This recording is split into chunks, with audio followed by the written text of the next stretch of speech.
Can you name a resort or hotel in Jamaica owned by actual Jamaicans? It's pretty hard because most of them aren't. And that's what makes this place so different. This is the Charela Inn in Negril, Jamaica, and it is a beautiful Black family-owned resort. I got to experience an all-inclusive stay, and it was night and day from my first time in Jamaica back in Lucy. Because it's owned by actual Jamaicans, there's a certain level of care and pride they put into it. Not that nonsense I experienced before. By the way, y'all, do not waste any time staying at the Grand Palladium in Jamaica. Just save yourself the headache. The Charela Inn is a 10 times better option, and it's located off the famous 7 Mile beach. The water was so calm and crystal clear for nearly my entire stay. But of course it got choppy the day I was ready to take a boat out. But look, overall, this location was perfect.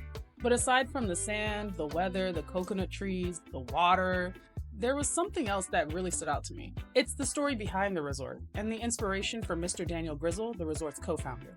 When he and his late wife first opened the resort, they didn't have much. In fact, they only started with the bar, but they took that little seed and grew it into something extraordinary. I always more than happy to tell my fellow Jamaicans, the young ones, how we started.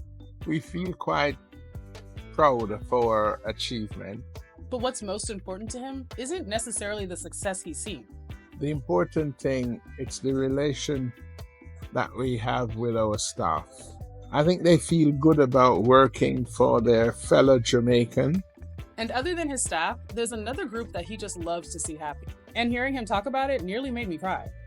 When Black Americans or Black tourists from other country, I think it makes them feel a little better.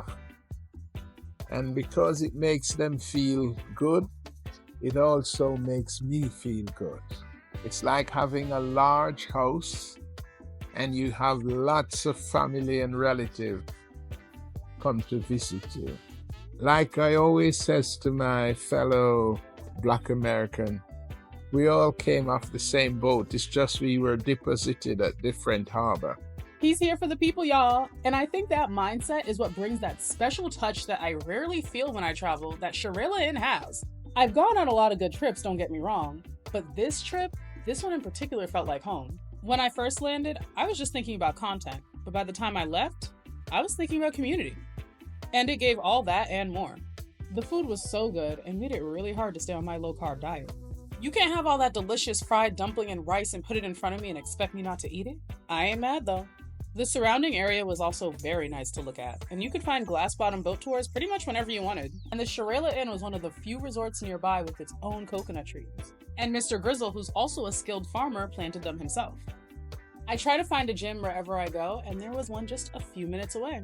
My favorite part of the gym might have been their posted rules, because why are you giving opinions you weren't asked for? The resort was also really close to the famous Rick's Cafe, which is a super popular hangout spot, like people are dancing, and it's kind of like Senor Frogs maybe? Like just a really big party. And then there's cliff jumping. But if you can't swim, don't go jumping off no cliff.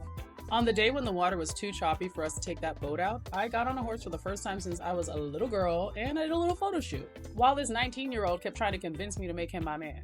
Now, the Charela Inn is a family-friendly resort, but if that's not your vibe and you want something a little bit more secluded, they do offer a second property.